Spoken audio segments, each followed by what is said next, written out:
तैयार रहिए, स्टार्ट।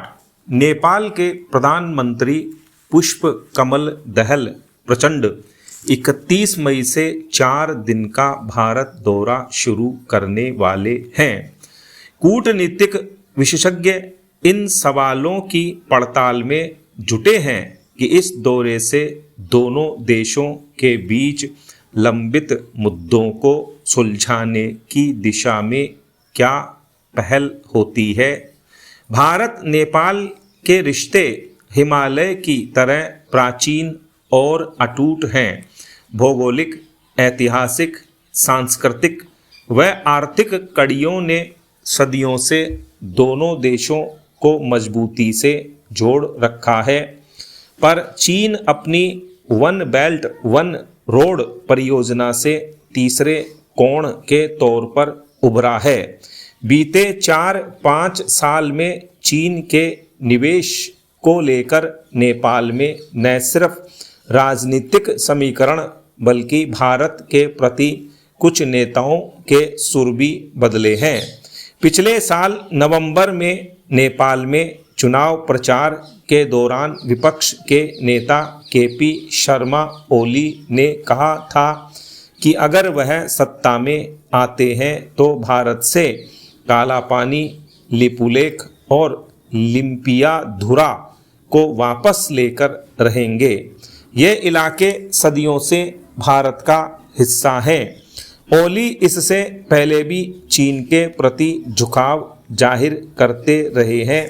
नेपाल के कुछ नेता भले ही चीन की चालाकियों की चपेट में हो, वहाँ की बहुसंख्यक हिंदू आबादी भारत के साथ मजबूत रिश्तों की हिमायती है।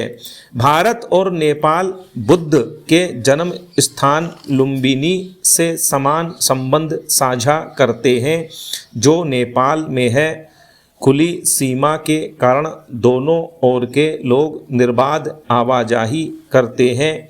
विवाह और पारिवारिक संबंधों के कारण भी दोनों देश ज़्यादा नज़दीक हैं।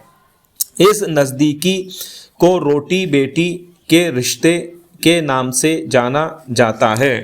इन्हीं रिश्तों के आधार पर भारत को भरोसा है कि नेपाल की राजनीति में उसके विरोध की लहर ज़्यादा दूर और देर तक कायम नहीं रह सकती। भारत यह भी बखूबी समझता है कि भू राजनीति जियोपॉलिटिक्स के लिहाज से नेपाल अहम है, इसीलिए चीन से अमेरिका तक की नेपाल में दिलचस्पी है। पिछले साल प्रधानमंत्री नरेंद्र मोदी की नेपाल यात्रा के दौरान दोनों देशों के बीच आर्थिक सहयोग बढ़ाने के लिए आधा दर्जन समझौते किए गए थे। भारत आर्थिक सहयोग बढ़ाने पर ज़्यादा जोर इसलिए भी दे रहा है क्योंकि 2019 में चीन वहां सबसे बड़े विदेशी निवेशक के तौर पर उभरा था। इस तथ्य के बावजूद कि भारत को नेपाल से ज़्यादा नेपाल को भारत की ज़रूरत है, हमें अपने इस छोटे पड़ोसी देश को साधने की ज़रूरत है। चीन के साथ जारी सीमा विवाद के कारण भी यह जरूरी हो गया है कि नेपाल को चीन की कठपुतली बनने से बचाया जाए। भरोसेमंद द्विपक्षीय रिश्ते नेपाल और भारत के लिए ही नहीं, इस पूरे क्षेत्र के साथ साथ दुनिया के लिए भी महत्वपूर्ण हैं। Stop para. कथावाचक अक्सर नैतिकता और दर्शन पर अमूर्त विचारों के सार को प्रसारित करने के लिए साहित्यिक रूपकों और शक्तिशाली उपमाओं का उपयोग करते हैं। इससे श्रोताओं को जटिल अवधारणाओं को आसानी से समझने में मदद मिलती है। सफल नेतृत्व के लिए स्टोरी टेलिंग की इसी कला की आवश्यकता है। कहानी कहने का प्रभाव रंगमंच कला या पौराणिक कथाओं तक ही सीमित नहीं है।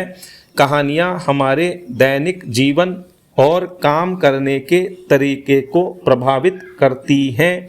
कहानियाँ लोगों को एक संस्कृति में जोड़ती हैं।